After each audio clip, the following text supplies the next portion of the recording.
Hi friends, how are you all? Hope you are doing well and preparing for your exams. Even you are not a candidate who is looking for writing any of the nursing comprehensive exam, you might be just completed your bachelor degree in nursing and you would like to study for some IELTS, OET, and finally you want to move to UK, Australia, Canada, whatever it is, or maybe you want to work in India somewhere, any of the hospital or any of your national hospitals, whatever it is. The topics what we are discussing in this sections and the coming videos as well as the previous videos are very important for all the healthcare professionals who are working in the healthcare settings, because especially the last 2 weeks and the coming videos we are discussing all the legal terms, liability, and what all the ethics a nurse should follow while she is working as a licensed healthcare professional. So if even you don't have any plan to write any of the nursing exam, I would recommend to watch this video completely and also the previous and the coming videos, because this is very essential. And when you're working in a hospital, might be you have a JC accreditation and audit, so for that also you will this topics will help you to manage or how to follow certain rules when you are working in such hospital settings. So I recommend all of you to watch these videos and update your knowledge, and also try to and also work as an excellent professional in your healthcare settings, in your field, wherever you're working, in even the clinic or in the hospitals, or you might be a teacher, whatever it is, you should update your knowledge.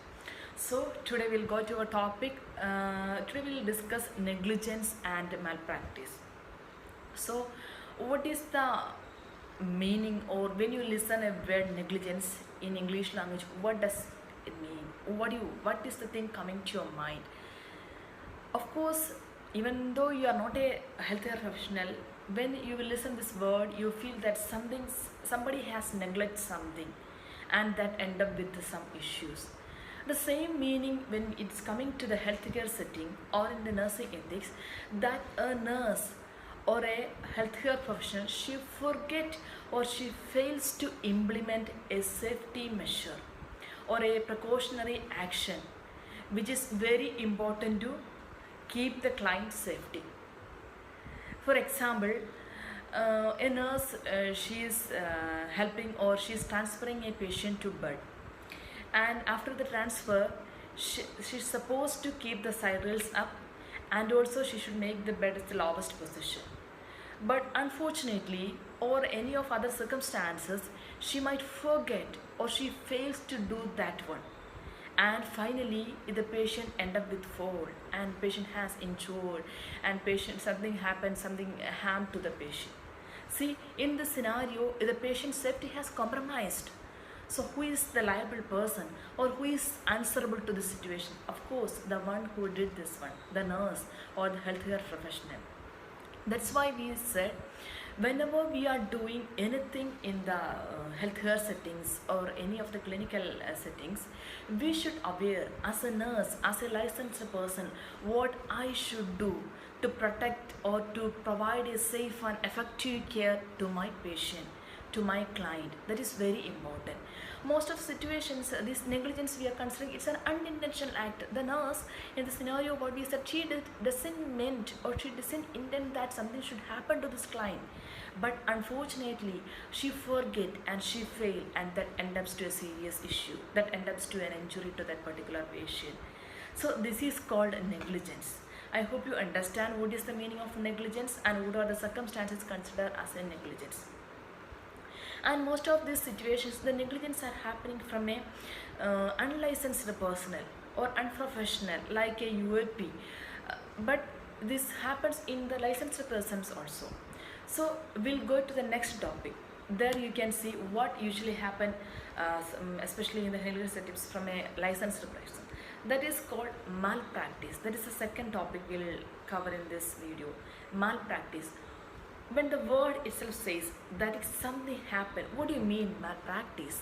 See, mal plus practice. The practice means a person or a nurse who is practicing as a licensed professional, and mal means something has happened from her that is wrong. She did something incorrect.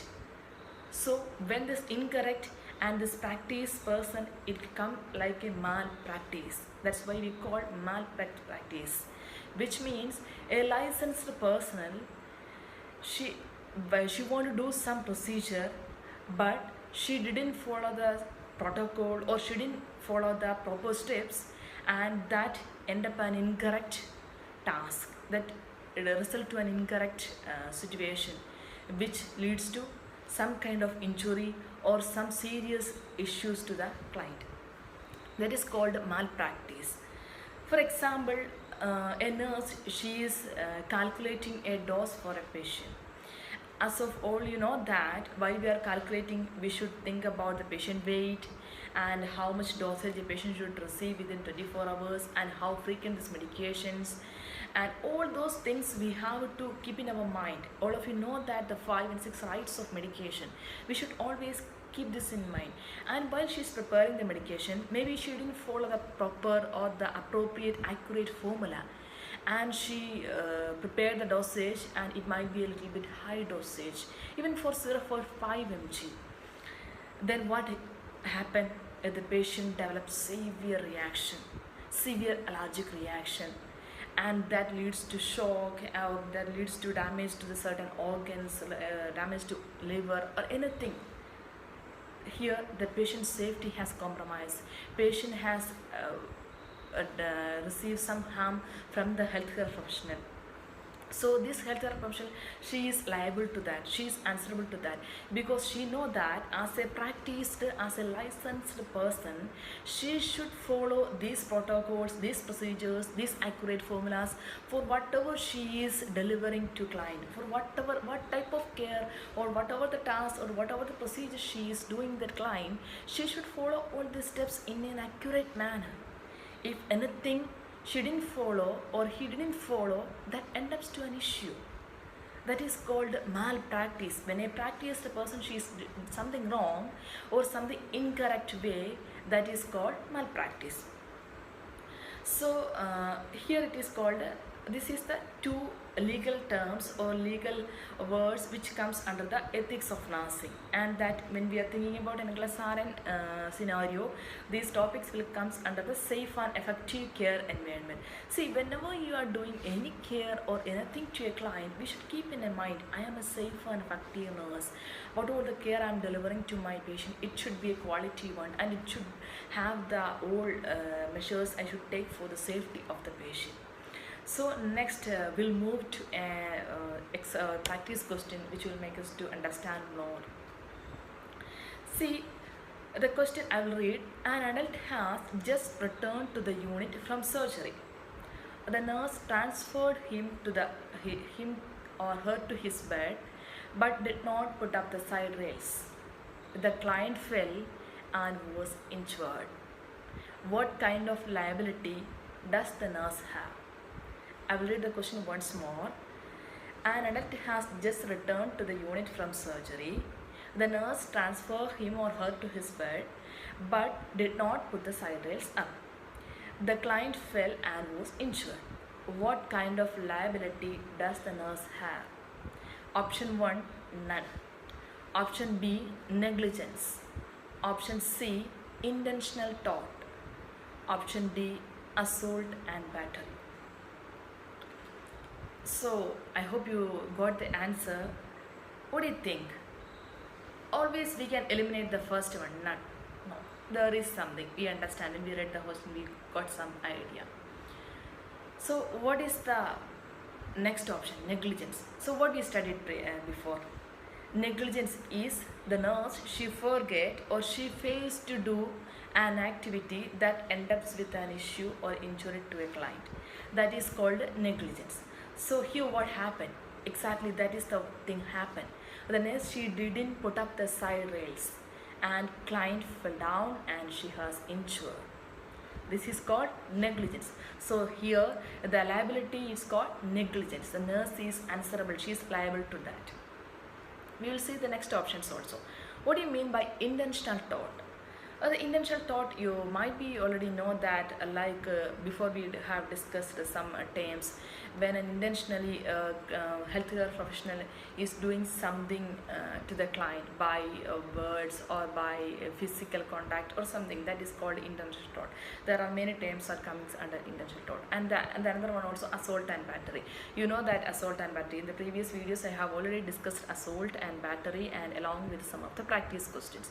Assault means you are doing something by like threatening, or you are making a fearful moment in the patient's mind by for performing any task. If the patient is not accept to do that, when you are threatening that patient because you want to complete that particular task or procedure. And battery means like a touch, or physically you are threatening, or you are doing something against that client. That is called battery. So these are the options. So here the answer is negligence. So I hope you understand this topic and how the scenario will come, and in what are the situations a nurse is liable to negligence, and what is malpractice. Malpractice is also called as like a professional negligence, because in these situations most the scenarios are related to a licensed or professional person. So that's why it's called a malpractice. So if you are clear with this topic and you understand these question scenarios and how the options will come, just watch our other videos also. We'll discuss some other topics which like some of the ethical principles, and some other false imprisonment, then other like advocacy, case management. I hope that the coming videos will discuss those topics also. So please watch and subscribe, and also press the bell button so you'll get the notification whenever we are updating the new topics. Bye bye, take care.